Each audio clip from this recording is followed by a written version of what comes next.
ಸ್ನೇಹಿತರೆ, ವಿಮಾನಗಳು ಸುಲಭವಾಗಿ ಆಕಾಶದ ಎತ್ತರಕ್ಕೆ ಹಾರೋದನ್ನ ನೀವೆಲ್ಲ ನೋಡಿರ್ತೀರಾ. ಅಷ್ಟು ಭಾರವಾಗಿರುವ ವಿಮಾನ ಸುಲಭವಾಗಿ ಹೇಗೆ ಆಕಾಶದಲ್ಲಿ ಹಾರುತ್ತದೆ? ಸ್ನೇಹಿತರೆ, ಈ ವಿದ್ಯಮಾನದ ಹಿಂದೆ ಬರ್ನೌಲ್ಲಿಸ್ ಪ್ರಿನ್ಸಿಪಲ್ ಇದೆ. ಇಲ್ಲಿ ವಿಮಾನದ ರೆಕ್ಕೆಯನ್ನ ವಿಶೇಷವಾಗಿ ಡಿಸೈನ್ ಮಾಡಲಾಗುತ್ತೆ. ಮೇಲಿನ ಸರ್ಫೇಸ್ ಏರಿಯಾ ಕೆಳಗಿನ ಸರ್ಫೇಸ್ ಏರಿಯಾಗಿಂತ ಹೆಚ್ಚಾಗಿರುತ್ತೆ. ಹೀಗಾಗಿ ವಿಮಾನದ ಮೇಲ್ಮೈನಲ್ಲಿ ಗಾಳಿ ತುಂಬಾ ಡಿಸ್ಟೆನ್ಸ್ ನಲ್ಲಿ ಹಾದು ಹೋಗುತ್ತೆ. ಕೆಳಭಾಗದಲ್ಲಿ ಡಿಸ್ಟೆನ್ಸ್ ಬಹಳ ಕಡಿಮೆ ಇರುತ್ತೆ.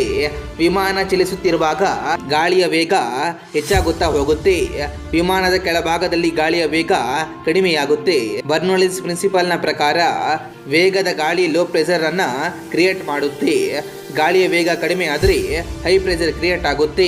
ಈ ಕಾರಣದಿಂದ ರೆಕ್ಕೆಯ ಭಾಗದಲ್ಲಿ ಲೋ ಪ್ರೆಷರ್, ಕೆಳಭಾಗದಲ್ಲಿ ಹೈ ಪ್ರೆಷರ್ ಕ್ರಿಯೇಟ್ ಆಗುತ್ತೆ.